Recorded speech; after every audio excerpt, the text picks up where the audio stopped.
perder los beneficios.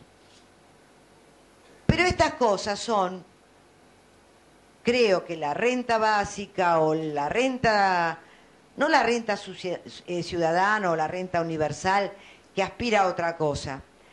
Creo que estos programas son programas de crisis, que tienen en algún momento que desaparecer y que nuestra ambición no es que se prolonguen en el tiempo, sino que la gente alcance ese estado de bienestar que hacía que los pobres de la época en la que yo era pobre, no teníamos los niños más que dos obligaciones, que era estudiar y jugar. La pobreza era digna, el policía nos cuidaba, nuestros padres tenían trabajo, aunque fuese cosiendo como mi mamá, frente a una máquina de coser todo el día. Había valores presentes. Entonces, fuimos fundamentalmente teniendo una decadencia de valores muy profundas que hace que hoy la pobreza sea mucho más compleja. Yo creo que hay que redefinir la pobreza. Estoy de acuerdo con lo Buolo, que hay que redefinir qué es exclusión, porque es una palabra que se acuña desde hace unos cuantos años atrás, pero que no existía antes, cuando uno hablaba de gente que no tiene acceso a nada.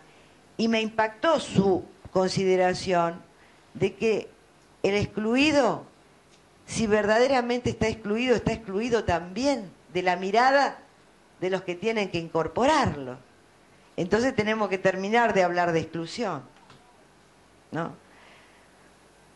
Pero creo que todos estos programas, tanto el de las redes sociales de las manzaneras, tanto el de la renta, son programas que en una Argentina que realmente tenga un proyecto de país y trabaje fundamentalmente sobre la educación, tienen que tener como meta desaparecer en un proceso que durará 10, 20 años, pero seguramente tienen que terminar, ¿no? Vamos a escucharla, por favor, a Roxana. Allí.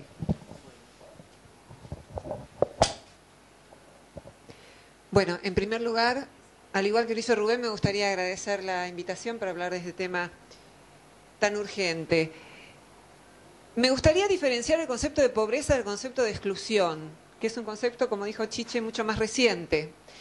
El concepto de exclusión tiene que ver con nuestras sociedades contemporáneas, básicamente con las diferencias que se establecen entre lo que una sociedad postula como ideal para una persona y las posibilidades concretas que tiene esa persona de alcanzar ese ideal. En sociedades en donde más o menos todos son pobres, y hay una pobreza digna, como dijo Chiche, la pobreza ni siquiera llega a ser un problema si es que todos comen y se mantienen mínimamente con vida. Si estamos hablando de un concepto de pobreza que no nos prive de lo básico para la vida. Pero el concepto de exclusión es muy distinto. Y voy a poner un ejemplo práctico que a todos les va a resultar familiar. Una de las cosas que más roban cuando hay asaltos son zapatillas de 300, 400 pesos. No son las zapatillas que uno necesita para caminar, porque con alpargatas mucho más baratas uno puede caminar. Sin embargo, la publicidad nos propone las zapatillas de 300 pesos como un fin a alcanzar. Nuestras sociedades democráticas, a diferencia de la sociedad feudal, nos propone que todos los individuos debemos ocupar en la sociedad el lugar que nos asigne nuestro propio mérito y nuestro propio esfuerzo. Bueno, esto no lo pueden lograr todos los individuos. Por eso vemos que no hay tanta violencia social en sociedades en donde hay pobreza, pero donde el conjunto social está tan estamentado, está tan jerarquizado, que nadie aspira a algo que no sea propio de su clase o de su estamento.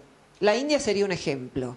Hay otros factores que explican por qué hay menos violencia en la India, ahora está cambiando la cuestión, religiosos, pero también el hecho de que si uno nace en una casta y sabe que va a morir en esa casta, no hay una diferencia entre lo que la sociedad me propone como objetivo, y es lo que se supone que ocurre en las sociedades democráticas, y lo que yo puedo efectivamente conseguir. Por eso cuando alguien roba, lo hace movido fundamentalmente, y hay más de 50 trabajos científicos que corroboran esto, por lo que tiene que ver con la inequidad, que no es lo que tiene que ver con la pobreza. Inequidad es la diferencia entre lo que gana el que más gana y lo que gana el que gana menos. El que roba, y me estoy refiriendo a la mayor parte de los robos que tienen que ver con el problema que llamamos inseguridad, lo hace para obtener unos dineros, pero lo hace también por lo que Aristóteles llamaba justa indignación, que no es envidia, es justa indignación por lo que se supone que la sociedad me dice que yo puedo conseguir y no puedo conseguir. Entonces, todo lo que algunos llaman resentimiento y que yo llamaría justa indignación, tiene que ver con la inequidad, no con el tema de la pobreza.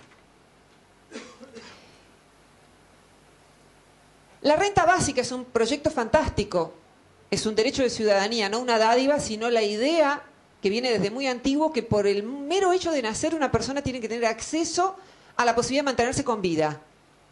Comida, salud, educación, las cosas básicas. Después, si quiere tener un televisor, si quiere tener otros bienes, tendrá que trabajar.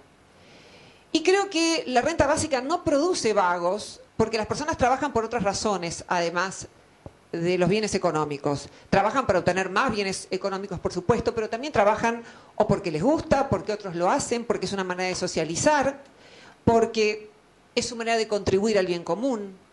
Es decir, que si tenemos en cuenta las motivaciones por las cuales las personas trabajan, podemos muy rápidamente refutar el argumento de que la renta básica genera haraganes. Pero la renta básica no resuelve el problema de la inequidad. Porque si nosotros damos una renta en donde alguien puede simplemente mantenerse con vida, esa persona no puede alcanzar los objetivos que se supone que puede alcanzar una persona en la sociedad argentina que nos propone otros objetivos, tanto económicos, culturales como sociales. Entonces, si bien la renta básica es un proyecto fantástico, ojalá hubiera renta básica en la Argentina, ojalá no dependiera de un gobierno, ojalá hubiera podido continuarse con el plan de las manzaneras, no resuelve el problema que creo que tenemos que atacar, que es el de la acumulación de la riqueza, porque no podemos hablar de la pobreza si no hablamos de la tremenda acumulación de riqueza que permiten nuestras sociedades contemporáneas. Por eso, si uno piensa que el 10% de los que más ganan en la Argentina concentran entre el 35 y el 37% de la riqueza, y que el 20% de los